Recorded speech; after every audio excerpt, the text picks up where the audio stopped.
खूब पर्दा है कि चिलमन से लगे बैठे हैं। खूब पर्दा है कि चिलमन से लगे बैठे हैं। साफ छुपते भी नहीं, सामने आते भी नहीं। सलाम, नमस्ते, सत श्री अकाल। मैं हूं आपके साथ हर्षिता मिश्रा और आप देख रहे हैं टाइम्स मेल। ये तो कमाल ही हो गया। भारतीय जनता पार्टी और अक्सर हमारे देश को विश्व गुरु बनाने का सपना दिखाती रहती है। भारत को विश्व गुरु बनाने के लिए हमारे मोदी जी 18-18 घंटे काम करते हैं। भारतीय जनता पार्टी अलग अलग राज्यों में अपना झंडा फहराने के लिए दिन रात कोशिश करती रहती है।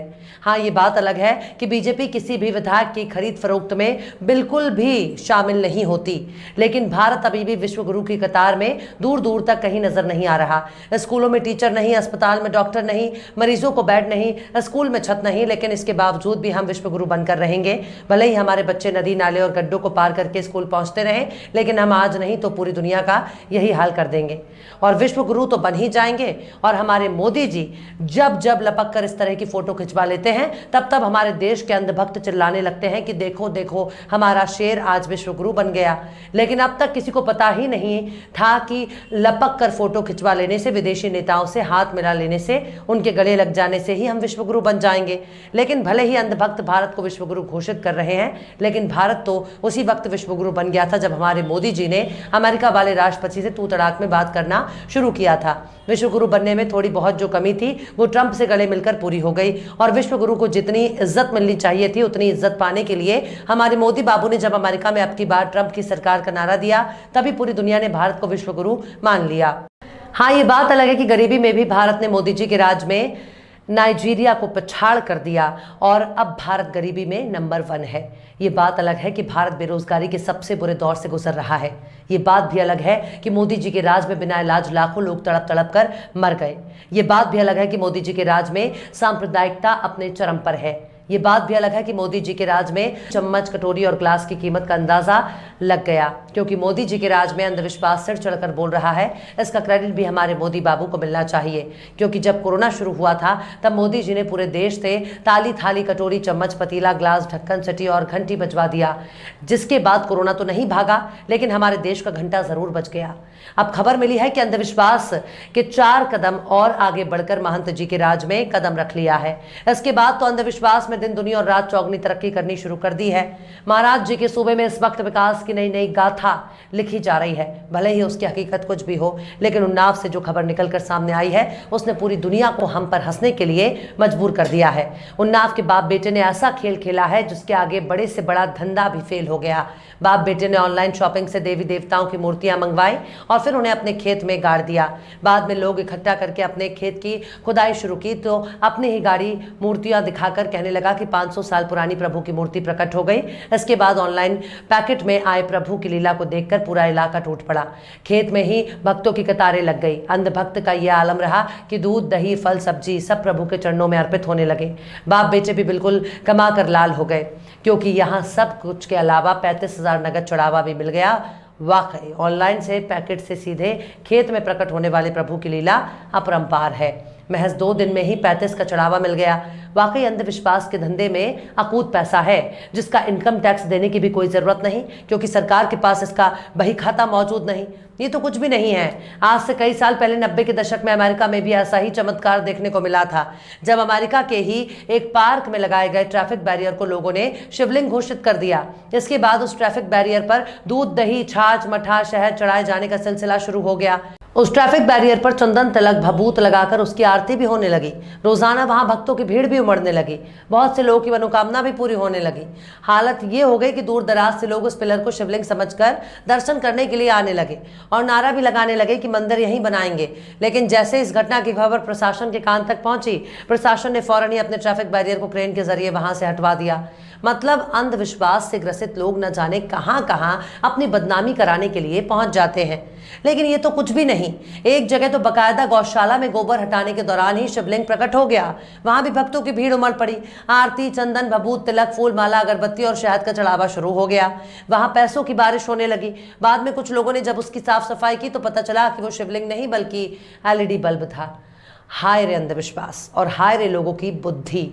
लेकिन इतना तो तय है कि लोगों की आस्था को धंधा बनाने का काम बहुत तेजी से चल रहा है। भूत, शैतान, चुड़ैल, पिशाच ये सब अक्सर गांव देहातों में ही रहते हैं, क्योंकि शहरों की पढ़ी लिखी आबादी से इन प्रेत आत्माओं को बहुत एलर्जी होती है। आखिर कैसे भारत बनता जा रहा है अंधविश्वास का गढ़? आखिर कैसे महाराज जी के सूबे में बाप बेटे ने कमा लिए हजारों? आखिर कैसे तेजी से फल फूल रहा है अंधविश्वास का धंधा? आखिर कैसे लोगों की भावनाओं से हो रहा है खिलवाड़? बताएंगे आपको और भी बहुत कुछ। लेकिन आप अगर हमारे चैनल पर नए हैं और पहली बार हमारी वीडियो को देख रहे हैं तो आप हमारे चैनल टाइम्स मेल को सब्सक्राइब कर लें, वीडियो को लाइक कर दें और बेल आइकन का नोटिफिकेशन बटन भी प्रेस कर दें, ताकि बिना देरी हमारी हर खबर आपको मिलती रहे। लौटते हैं अब खबर की तरफ।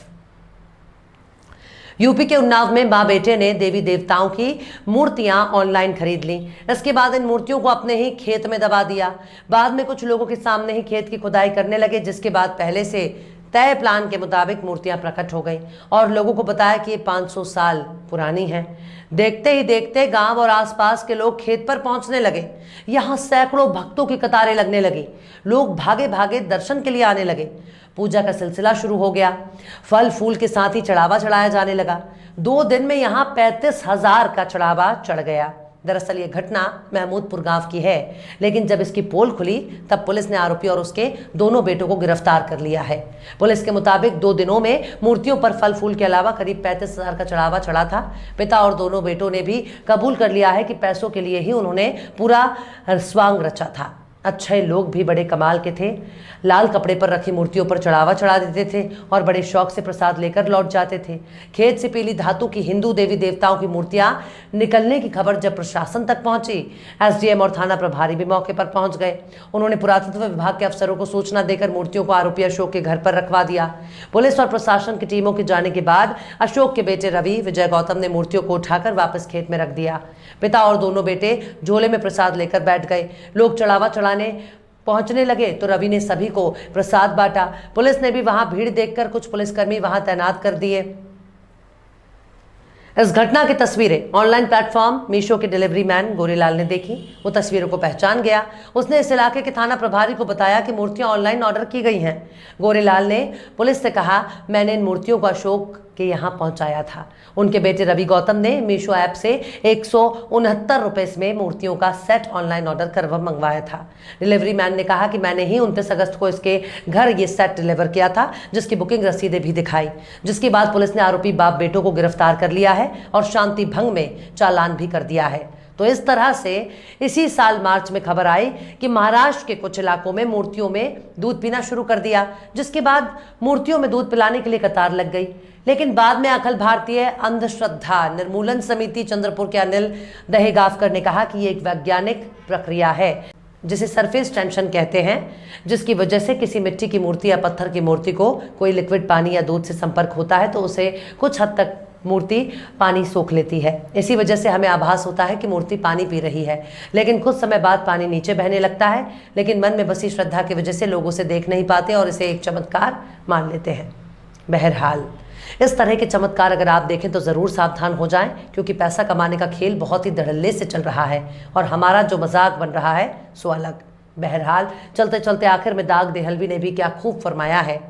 सुनाई जाती है दर पर्दा गालियां मुझको, सुनाई जाती हैं दर पर्दा गालियां मुझको, कहूं जो मैं तो कहें आपसे कलाम नहीं।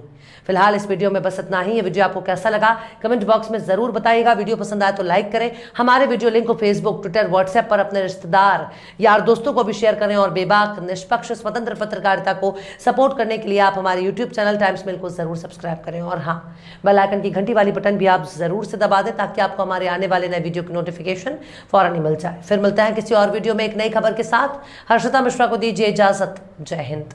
बनारस है, बनारस यानी गलियों का शहर। ये बनारस है घाटों का शहर।